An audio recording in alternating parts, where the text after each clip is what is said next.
دوستو کیا آپ چاہتے ہیں کہ آپ کا قرآن سورہ فاتحہ کی طرح یاد ہو جائے؟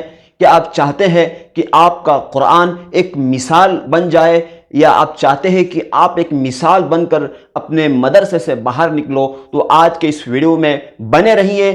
3 طریقے ایسے بتاؤں گا، اگر آپ نے اس کو فالو کر لیا اور آپ نے اس کو اپنا لیا تو آپ کا قرآن سورہ فاتحہ کی طرح یاد ہو جائے گا۔ آپ کا جو قرآن ہے وہ اس طرح یاد ہو جائے گا جس طرح آپ کا 30واں پارہ یاد ہوتا ہے۔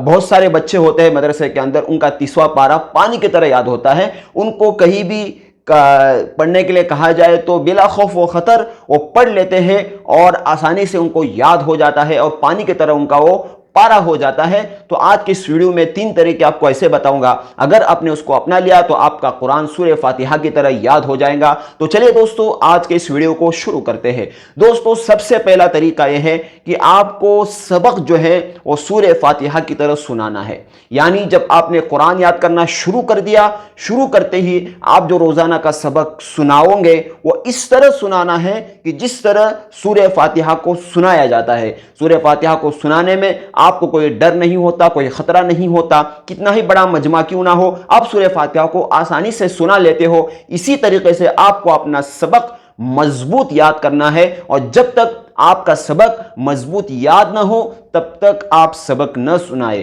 تو کیونکہ دوستو باتیں ہیں کہ یہ جو سبق جو ہوتا ہے قرآن مجید کا جب آپ شروع کرتے ہیں یہ آپ کی بنیاد ہے۔ جب تک آپ کی بنیاد مضبوط نہیں ہوگی تو اس پر عمارت کھڑی ہی نہیں ہو سکتی، کیونکہ یہی وجہ ہوتی ہے کہ جب حفاظ مدرسے سے باہر نکلتے ہیں تو ان کو تراویح سنانے میں دشواری ہوتی ہے، پریشانی ہوتی ہے۔ کیوں؟ اس لیے کہ سبق ہی انہوں نے کچا سنایا تھا، اور سبق کچا سنانے کے بعد انہوں نے اس کو دوبارہ یاد نہیں کیا، یا یاد کیا تو صحیح طریقے سے یاد نہیں کیا۔ دوستو دوسرا طریقہ یہ ہے کہ آپ کو آموختہ یعنی سبق پارا جو ہوتا ہے، سبق پارا بھی آپ کو مضبوط سنانا ہے، روزانہ سنانا ہے۔ اگر آپ سبق پارے کے اندر کمزوری غفلت برتتے ہو اور نہیں سناتے ہو تو آپ کا قرآن پانی کی طرح اور سورہ فاتحہ کی طرح کبھی بھی یاد نہیں ہوگا۔ آپ اپنی خام خیالی چھوڑ دیں کہ آپ کو قرآن یاد ہو جائے گا۔ نہیں، قرآن یاد کرنے کے لیے ایک جنون، ایک فکر ضروری ہے، ایک محنت ضروری ہے، اور روزانہ آپ کو آموختہ یعنی آپ کا سبق پارا سنانا ضروری ہے۔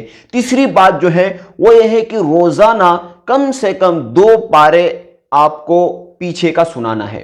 جیسا کہ میں نے بتایا، سب سے پہلے سبق مضبوط یاد کرنا ہے، پھر سبق پارا یاد کرنا اور سنانا، اور پھر تیسری بات جو ہے روزانہ 2 پارا آپ کو اس طرح سنانا ہے جس طرح سورہ فاتحہ کو آپ سناتے ہو۔ اس کے لیے کیا کرنا ہے؟ مدرسے کی زندگی میں آپ کو رات و دن قرآن پڑھنا ہے، اور ایک جنون کے ساتھ پڑھنا ہے، چلتے پھرتے پڑھنا ہے، اور روزانہ کم سے کم آپ 10 پارے پڑھ لینے ہیں۔ آپ کو سنانے تو 2 ہی ہے لیکن پڑھ لینا ہے آپ کو 10 پارے روزانہ، اور 2 پارے جو ہے آپ کو کم سے کم آپ روزانہ سنانے کی ترتیب بنائے، اور آپ کا قرآن انشاءاللہ سورہ فاتحہ کی طرح یاد ہو جائے گا۔ اور ایک بات اس میں یہ بھی ایڈ کر لینا کہ آپ کے مثال کے طور پر 5 پارے ہو گئے، یعنی آپ نے 5 پارے تک سورہ فاتحہ کی طرح سبق سنایا، تو اب آپ کو یہ کرنا ہے کہ 1 سے لے کر 5 تک 5 پارے آپ کو ایک ساتھ سنا لینے ہیں۔ پھر اگر 10 پارے ہو گئے تو 1 سے 10 تک، 15 ہو گئے تو 1 سے 15 تک۔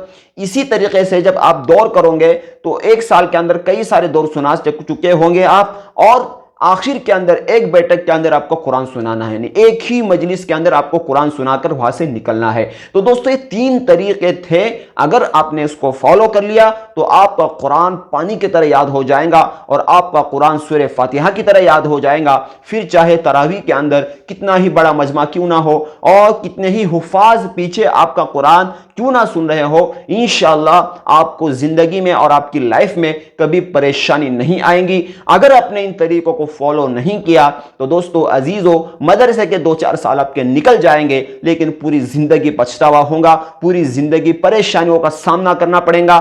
ہر سال رمضان کے اندر شرمندگی محسوس ہوں گی، اور ہر سال رمضان کے اندر آپ کو بہت زیادہ سٹرگل اور محنت کرنا پڑیں گی۔ تو دوستو امید کرتا ہوں کہ اس ویڈیو سے آپ کو کچھ سیکھنے کو ملا ہوگا۔ تو جو بچے اب حفظ شروع کر رہے ہیں یا جو لوگ اس ویڈیو کو سن کر قرآن مجید یاد کرنا شروع کر رہے ہیں تو وہ ان 3 طریقوں کو اپنا کر اپنا قرآن سورہ فاتحہ کی طرح یاد کرا سکتے ہیں۔ انشاءاللہ زندگی بھر آپ مجھے دعائیں دیں گے اگر آپ نے ان تینوں طریقے کو فالو کر لیا۔ تو دوستو امید کرتا ہوں کہ آپ انشاءاللہ ان تینوں طریقوں کو اپناؤں گے۔ مجھے بھی دعاؤں میں یاد رکھیں۔ انشاءاللہ اس کے بعد والی ویڈیو میں ملتے ہیں۔ السلام علیکم ورحمۃ اللہ۔